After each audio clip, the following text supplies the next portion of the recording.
Yesus kuatku kembali hadir menjadi berkat bagi kita semua saat ini. Puji Tuhan, mari kita bersatu dalam doa. Bapa dalam surga, kami sangat bersyukur oleh anugerah-Mu kami bisa ada sampai saat ini. Ada kesempatan untuk kami bisa merenungkan firman-Mu. Pimpin perenungan firman-Mu menjadi berkat dalam kehidupan kami di sepanjang hari ini, bahkan seumur hidup kami. Dalam nama Yesus kami berdoa. Haleluya. Amin.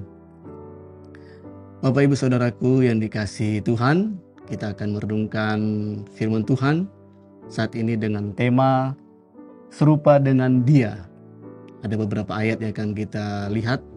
Untuk itu kita lihat pertama di dalam Filipi pasalnya yang ketiga, ayatnya yang ke-10. Filipi ayat pasal 3 ayat yang ke-10, demikian firman Tuhan, dan ayat yang ke-11. Yang ku kehendaki ialah mengenal Dia dan kuasa kebangkitannya dan persekutuan dalam penderitaannya, di mana aku menjadi serupa dengan Dia dalam kematiannya, supaya aku akhirnya beroleh kebangkitan dari antara orang mati. Bapak Ibu Saudaraku yang dikasihi Tuhan, ketika kita merenungkan ayat ini, maka ada kebenaran di dalamnya yang menyatakan bahwa sesungguhnya untuk menjadi serupa dengan Dia, dalam hal ini Yesus Kristus, itu membutuhkan kuasa Allah dan tanggung jawab manusia. Nah, Bapak Ibu Saudara yang dikasihi Tuhan, kita melihat bahwa dari penjelasan beberapa ayat firman Tuhan bahwa benar untuk umat pilihannya, kita orang Kristen, benar ditentukan Allah untuk menjadi serupa dengan gambaran anaknya. Hal itu kita bisa baca di dalam Roma pasal 8 ayat 29. Demikian firman Tuhan. Sebab semua orang yang dipilihnya dari semula, mereka juga ditentukannya dari semula untuk menjadi serupa dengan gambaran anaknya, supaya ia, anaknya itu, menjadi yang sulung di antara banyak saudara. Suatu ketentuan atau suatu ketetapan dari Allah bagi kita orang percaya untuk bisa menjadi serupa dengan Yesus, gambaran anak Allah. Nah, kita ketahui bahwa ketika Allah menciptakan manusia menurut gambar dan rupa Allah, adalah hal yang sempurna, hal yang mulia. Namun dalam kitab Kejadian pasal yang ketiga, kita ketahui juga bahwa manusia itu jatuh dalam dosa, sehingga manusia itu hilang kemuliaan Allah. Dalam arti juga gambar dan rupa Allah itu rusak dalam hidupnya.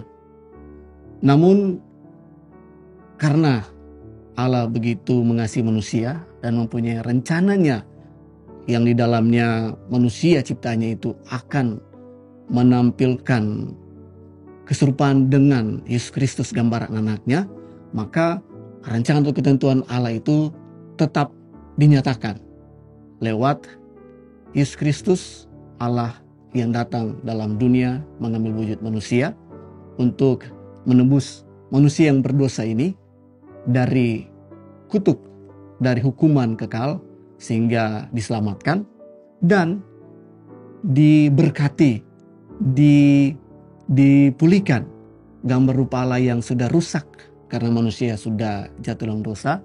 Ketika percaya kepada Yesus, menyerahkan diri sepenuhnya dalam pimpinan tuntunannya, maka gambar dan rupa Allah ini akan semakin dibaharui, semakin diubahkan menjadi seperti yang Tuhan kehendaki. Itu hal yang luar biasa, Bapak Ibu, yang kita bisa renungkan lewat firman Tuhan di saat ini mengenai serupa dengan Yesus, bahwa yang pertama Allah lah yang menghendaki, yang menetapkan, menentukan kita orang Kristen, orang yang sudah dipilihnya dari semula untuk menjadi seperti gambaran anaknya Yesus Kristus. Dengan hal itu pun menyatakan bagi kita bahwa ketika Allah yang menetapkan, itu pasti, itu ya, itu adalah kenyataan.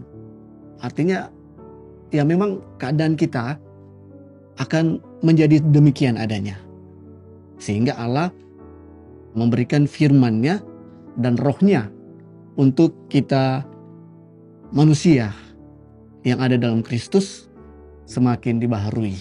Manusia lama kita telah kita tinggalkan, manusia baru kita di dalam Yesus Kristus semakin dibaharui dari hari ke hari, sehingga sifat karakter kita yang dimana manusia kita yang nalurinya adalah berdosa, maka keberdosaan itu oleh anugerah dan pertolongan Tuhan akan semakin hilang, semakin dimatikan dalam kehidupan kedagingan kita sebagai manusia.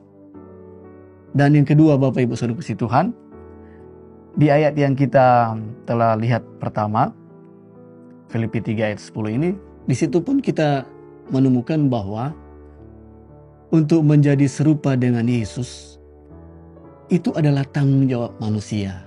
Tidak serta-merta itu adalah karya Allah sepenuhnya, seutuhnya. Artinya ketika Allah menyelamatkan kita dan serta-merta kita pun oleh anugerah Allah, maka kita otomatis langsung menjadi serupa dengan Yesus Kristus.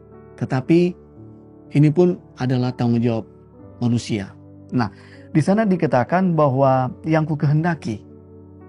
Kataku itu bukan ku kahur besar. Artinya ini pernyataan, kesaksian kehidupan Rasul Paulus sebagai manusia biasa yang kita tahu juga bahwa dia sudah mengalami perjumpaan dengan Yesus dan hidup dalam kebenaran, sehingga yang dahulu merupakan kebanggaannya, yaitu kebenaran menurut hukum Taurat dan lain sebagainya, itu dianggapnya sampah, ia tinggalkan. Dan beberapa gambaran bagaimana Rasul Paulus ini menghendaki bahwa ia pun mau menjadi serupa dengan Yesus dalam kematiannya. Kalau kita melihat konteks ini, dalam arti bahwa ketika Yesus memandang kematiannya di kayu salib, itu adalah suatu makna bahwa ia memandang hal itu dalam ketaatannya melakukan kehendak Bapa sampai mati di kayu salib. Ini pun yang dirindukan Rasul Paulus, untuk kehidupannya bisa taat sepenuhnya melakukan kehendak Bapa di surga sepanjang hidupnya sampai ia pun mati. Dan itu adalah tanggung jawab kita, Bapak Ibu Saudara kasih Tuhan. Sehingga baik untuk kita renungkan, apakah kita telah mengambil bagian kita di dalam mewujudkan kehendak Allah, ketentuan Allah ini. Bahwa dalam keseharian, adakah kita berdoa kepada Tuhan, ya Tuhan tolong ubahkan aku menjadi seperti Engkau. Ada beberapa banyak pujian lama, bukan Bapak Ibu Saudara kasih Tuhan. Pujian berkata, aku mau seperti-Mu Yesus, disempurnakan selalu, dan seterusnya. Biar ini pun merupakan perenungan kita di hari ini. Menjadi seperti Yesus adalah karya ketetapan Allah dan juga tanggung jawab kita manusia. Mari kita berdoa. Terima kasih Tuhan buat berkat firman-Mu bagi kami. Kami rindu rancangan-Mu itu benar tergenapi dalam hidup kami. Kami semakin diubahkan menjadi seperti Yesus dalam kehidupan kami, di mana memuliakan Engkau dan menjadi berkat bagi banyak orang. Kami juga mau melakukan tanggung jawab kami dalam keseharian, memohon, merindukan bahwa kami pun rindu menjadi seperti yang Kau kehendaki, menjadi seperti Yesus. Kami memohon pertolongan-Mu, pimpinan-Mu dalam kehidupan kami, lewat renungan firman Tuhan ini termeterai dalam hati kami, bertumbuh berbuah-buah untuk kemuliaan nama-Mu. Nyalakan juga kehidupan kami di sepanjang hari ini. Kami mohon pertolongan-Mu, perlindungan-Mu, dan pimpinan-Mu, berkat-Mu atas kami. Dalam nama Tuhan Yesus Kristus kami berdoa. Haleluya. Amin. Bersama Yesus aku kuat.